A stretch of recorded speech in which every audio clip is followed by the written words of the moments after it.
হাওরের পানিতে ঘুরে ঘুরে শিক্ষা দিয়ে যাচ্ছে নৌকা। বাড়ি বাড়ি গিয়ে শিক্ষার্থীদের নিয়ে এসে শুরু হয় স্কুল, শেষে আবারও পৌঁছে দেয়া হয় যার যার বাড়ি। প্রাথমিক শিক্ষা বিস্তারে এমনই এক উদ্যোগ নিয়েছে বেসরকারি প্রতিষ্ঠান ব্র্যাক।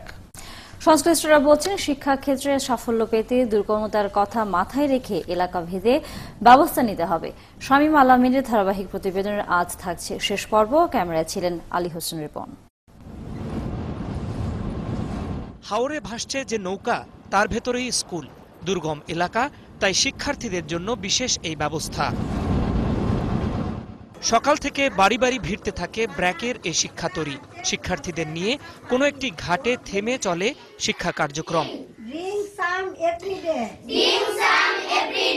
ক্লাস শেষে আবারও শিক্ষার্থীদের দিয়ে আসা হয় যার যার বাড়ি। রেগুলার স্কুলে আসে, ইচ্ছা অনুসারে পড়াগুলো নিজ থেকে শিখে আসে। এদের বই, খাতা, কলম, পেন্সিল যা লাগে সবগুলো আমরাই দিই। শিক্ষার্থীরা বলছে, এই শিক্ষাতরী তাদেরকে স্বপ্ন দেখাচ্ছে বড় মানুষ হবার। পড়ালেখা করে পুলিশ হতে চাই। আমি পরে অনেক বড় হতে চাই। আমি বড় হয়ে ডাক্তার হব, ডাক্তার হয়ে মানুষের উপকার করব। পাশাপাশি নৌকাতেই চলে নানান সহশিক্ষা কার্যক্রম।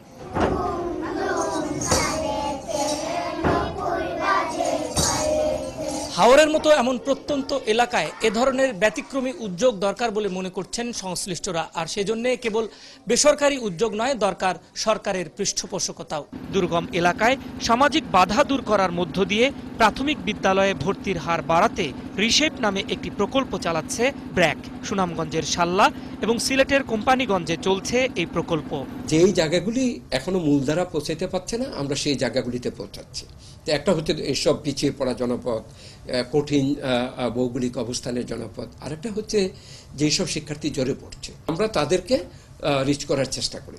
এক্ষেত্রে সরকারের সাথে যৌথ কর্মপরিকল্পনা তৈরির পাশাপাশি জাতীয় ও আঞ্চলিক প্রতিনিধিদের নিয়েও কাজ করছে প্রতিষ্ঠানটি। নৌকায় করে পড়াবার যে ব্যবস্থা, সেটাকে নিশ্চয়ই একটা বিকল্প ব্যবস্থা হিসাবে আমি সাধুবাদ জানাবো। আমরাও একসময় ইনোভেশন একটা প্রজেক্ট নিয়েছিলাম। ভাসমান যে স্কুলটা ওরকম এর মধ্যে থাকলো যে আস্তে আস্তে অবকাঠামোটা যখন শুকনো হয়ে গেল আবার সেখানে কাজ করা যাবে, এরকম কিছু করা যায় কিনা সেগুলো চিন্তার মধ্যে আছে।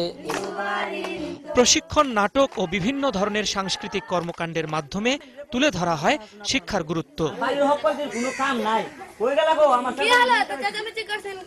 সংশ্লিষ্টরা বলছেন, দুর্গম এলাকায় সবার জন্য শিক্ষার আলো পৌঁছে দেয়াই তাদের উদ্দেশ্য। অশিক্ষিত সন্তান দেশের বোঝা। শামীম আল আমিন, ৭১, শাল্লা, সুনামগঞ্জ।